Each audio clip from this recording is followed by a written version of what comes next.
thank you, and welcome to the show on this April 27th, 2023.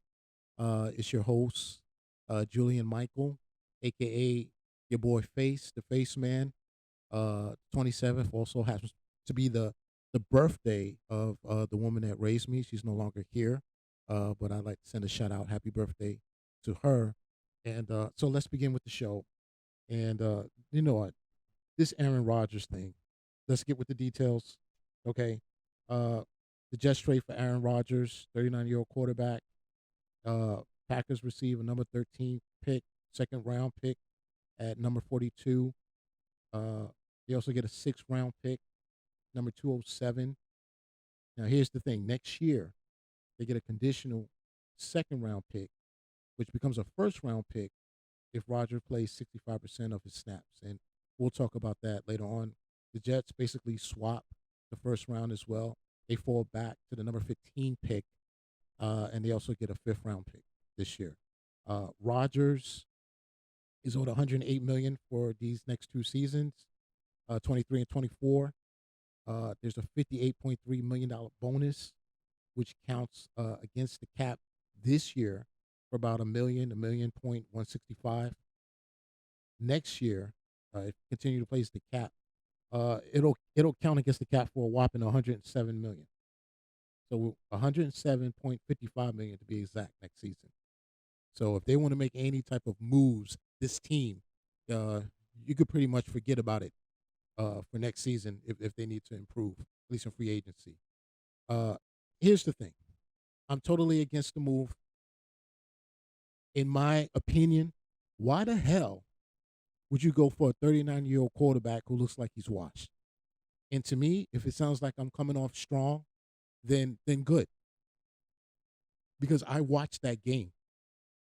Okay, I watched that Sunday night game against Detroit in Green Bay, and you know what?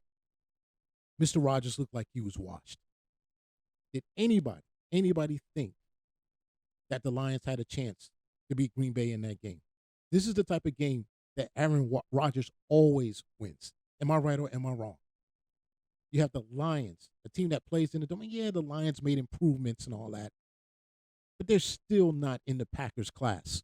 And for them to go into Green Bay, and for him to play as bad and throw interceptions and play, he played bad. He played terrible. He looked old. He looked like he was 39 years old. Okay. See, everybody thinks that because Tom Brady played till he was about 50 almost, that this is the new norm. It's not normal for athletes once they start reaching their late 30s to play with the same energy and play at the same level. And people just don't get it. You know, yes, he won the MVP last season. That was last season. It comes quick. It can come just like that when you become old, when you become a certain age. And last year he looked watched. You know, the Jets went up there and they kicked his ass. That was the best Jets game as far as I was concerned all last season. It was their most impressive game when they went to Green Bay and just literally manhandled Rodgers and that offense. So I don't know what exactly uh, the Jets organization or the Jets owner saw that made them think that Aaron Rodgers is still the same player.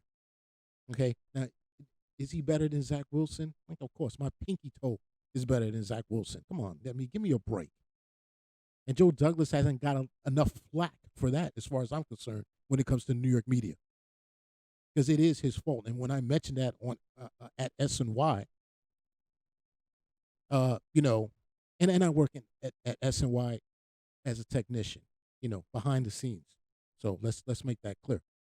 But when we were doing the Jets, and I mentioned that to Bart Scott when we were talking, you know, between commercials, and I said, well, you know what? It's the GM's fault. It has to be the GM's fault. He's the one that brought him in, right? He's the one that said, you know what? The first time we saw Zach Wilson, he can make every single throw. The guy can't even make a throw on the flat. Let's be honest about it. He can make every throw. We don't want anybody else. We're not looking at any other quarterback. We want Zach Wilson. So it has to be his fault. He had a great draft, yes. But as far as the quarterback, the year before, that's all on Joe Douglas. It's all on Joe Douglas. But back to Aaron Rodgers. Why would you take a 39-year-old quarterback and give up that much when you have Lamar Jackson there at 26? Lamar Jackson is still a baby. Lamar Jackson already won an MVP. He's a mobile quarterback. You cannot win in this league unless your quarterback can move. I mean, yeah, can Rodgers move around in the pocket? Yeah, but that's different. As far as taking off and making plays with his legs, you need that type of quarterback. If you look at the Super Bowl, look at Mahomes. It wasn't just the throws. He made plays with his legs as well. Big third down runs in that game. It's not enough to be a good thrower or a good passer. You have to be able to make plays with your legs now. And Lamar Jackson is the best at that. And his passing is not as bad as people think it is. His passing is not as bad. He has a very strong arm. Now, his decision making, that might be something else late in those games. He made a terrible play against the Giants when the Giants beat him here, where it was a bad snap and the snap went behind him. And he recovered and thought he could make a play with his legs and tried to throw it, and then threw the interception of Love, which sealed the game. Yeah, that's just a bad decision. But as far as the talent that Lamar Jackson has, why would you not bring a 26-year-old guy in here, a stud in here, where you can keep him? You bring Lamar Jackson here, you got him for the next decade. You got him for the next decade. So you can continue to rebuild around this kid. I don't get it. Aaron Rodgers. I mean, there's too much controversy around this guy to bring into New York. I don't get it. The whole thing with the COVID and him lying about taking the shot. The whole thing with him not getting along with his receivers, his young receivers.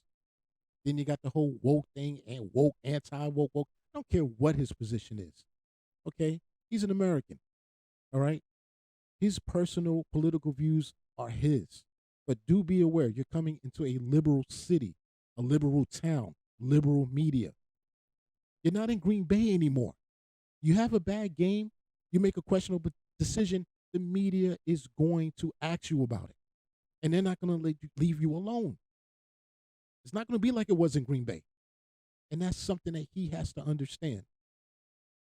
Another thing is, Green Bay did not want this guy. They were done with him. So when he came out of his cave, when he went into those weeks of darkness or whatever he was doing, his decision was that he was going to retire. He was done. So in his mind, I'm washed. I'm done. He finds out that Green Bay doesn't want him anymore. They're moving on. Love is going to be their quarterback. And then that's when he decides, oh, you know what? I got something to prove. And I'm not saying that's a bad thing, Jet fans. I'm not saying, Michael Jordan, Tom Brady, they all find a reason to motivate them to compete at the highest level. I don't have a problem with that. But what I do have a problem is when you're 39 years old and you've been 12-10 your whole career in the playoffs, you have one Super Bowl. Aaron Rodgers, for a guy who's played in the AFC, in the NFC, he's lost 4 out of 5 NFC championship games. And like I said, he's only 12-10. He has that one Super Bowl, which was like so long ago. Is he good enough to put you over the top? Is he good enough to put you past a Josh Allen and the Buffalo Bills? Is he good enough at 39 to outplay a Joe Burrow? Is he good enough to outplay a Justin Herbert, who I think personally could win an MVP in this league? And he's my favorite quarterback out of the bunch. I love me some Justin Herbert, by the way. San Diego, I'm sorry, not San Diego. The Chargers, they should be in San Diego. But the Chargers, they need another head coach. It's just not enough to fire the offensive coordinator. That ain't enough. But Patrick Mahomes, who's won 2 Super Bowls now, been in 3 Super Bowls, you mean to tell me at 39? I mean, come on. Jets, to me, the Jets blew it.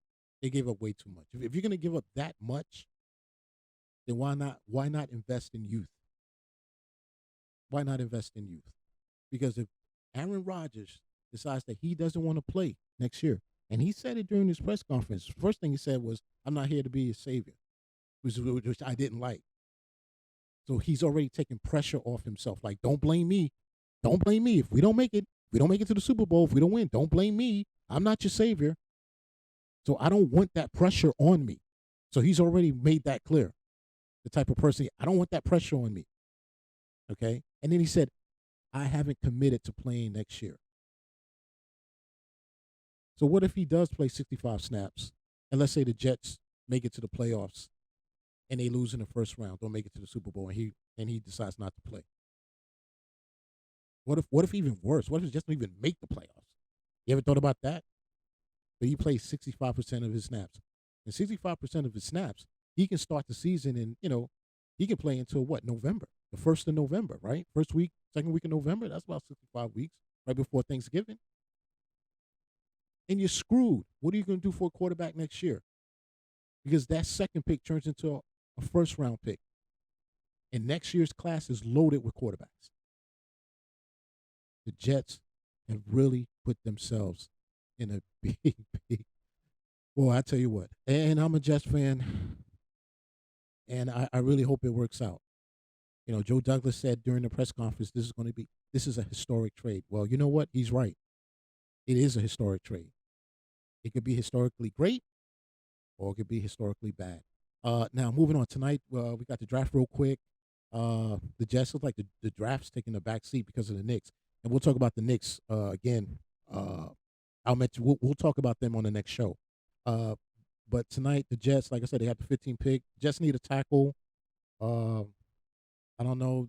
Maybe they can get that kid from Northwestern, Skoronski, the tackle from Northwestern, because they're going to need to protect Aaron Rodgers at 39. So they desperately need a tackle. You can't count on Becton anymore. He's a bust as far as I'm concerned.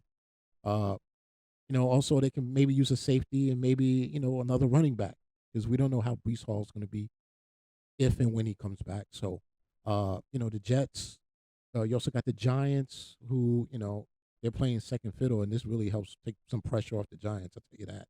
I tell you what, they don't mind. They don't mind at all. Tell you that. But for me, the Giants need a guard. I think the Giants still need to work on that offensive line. And they can use another wide receiver as well, big play receiver. Maybe you could take that kid from Quentin Johnston from TCU, if he's still there, wide receiver, big play guy, speed. Maybe the kid Torrance from Florida, out of Florence, the guard. Then get a guard if he falls down to 25 in the draft. So, hey, look, all eyes will be on the NFL draft. But, with the Knicks doing what they're doing, advancing, and then you got the Yankees. We'll talk about them tomorrow. And the Mets who've lost 4 in a row, but still in second place. We'll get to all of that. We'll get to all of that here on the show. But for now, hey, thanks for listening. We'll see you tomorrow, hopefully. And this is JLM Online Media.